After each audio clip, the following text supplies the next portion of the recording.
You know what? Let's talk about this Riley Cooper thing now. See, I didn't want to talk about it in the beginning, mainly because everybody was talking about it. And sometimes when things pop into the news like that, people go overboard and get a little nuts about it. But, I mean, it's a big story. And as a person who, I was raised in Philadelphia, of course, it's a big story to me. I'm going to say a few things, and it's going to be a little nuanced. I'm going to need you to hang in there with me for a little bit, okay?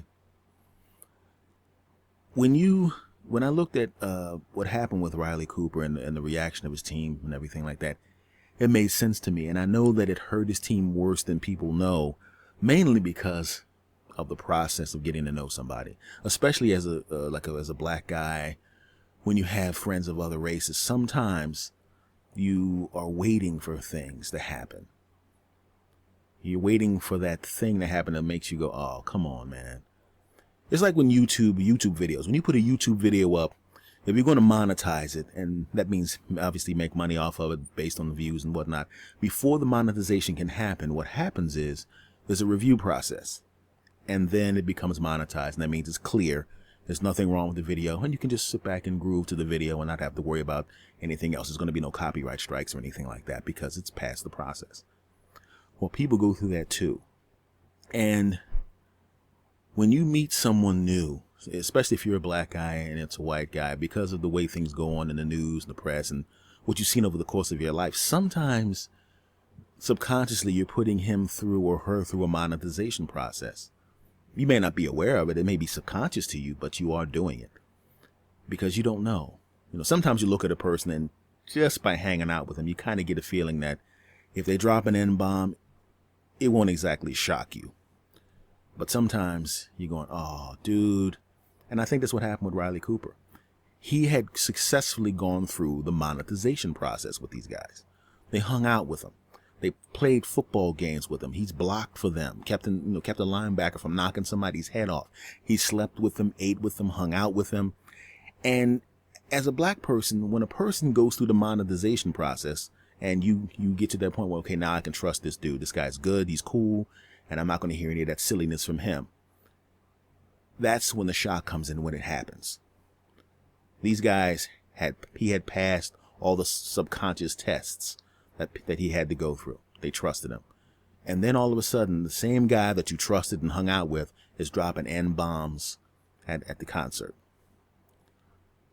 Pretty tough pill to take because you're going, damn, dude, I trusted you, man. I thought you were cool. Damn. I've been through something similar. I was working at a club and a guy that I liked who had passed my subconscious or was about to pass my subconscious monetization process. We were hanging out and he was the bartender there and we were always cool. And a Hispanic guy comes in after hours and buys a case of beer. Now he's technically not supposed to sell it, but bartenders do that.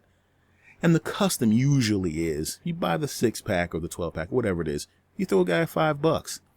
Now, this guy did not give him the $5. Now, I don't know whether the guy was just cheap or whether the guy didn't know it was the custom, because some people just don't know that you're supposed to do that. They figure if they make a purchase of a product, that's enough.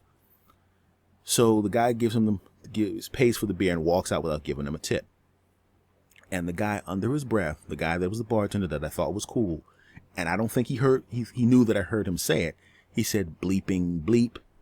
And he used the worst possible epithet you could possibly use directed towards a person who's, Mexican or Puerto Rican. He used that. And I had never heard him do anything like that before. And like I said, he was just about in my mind to be one of those cool people that doesn't do that, or at least would be smart enough to keep that crap to himself or control himself. And in the back of my mind, I'm thinking, oh, dude, really? Because if he is going to say that to this cat, for something as slight as not giving him $5, what is he going to say or think about me? Or what is he thinking and saying about me?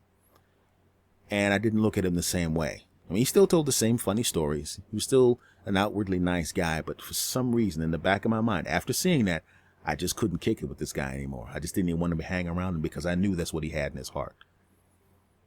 Sometimes you actually give yourself that same test. I've given myself that same test before because I've had a person of a different ethnicity cut me off viciously in traffic. Just cut me off, almost made me have a car accident and messed my car up. And yeah, I did in my mind curse, and I thought, you stupid mother jumper. For the record, Didn't say jumper. And but the person that's ethnicity never came up. The ethnicity of that person was never a part of my mind. I've been in situations where a guy was whooping my friend's ass. I come in, whoop this guy's ass, and we're yelling and screaming at each other as we're being broken apart.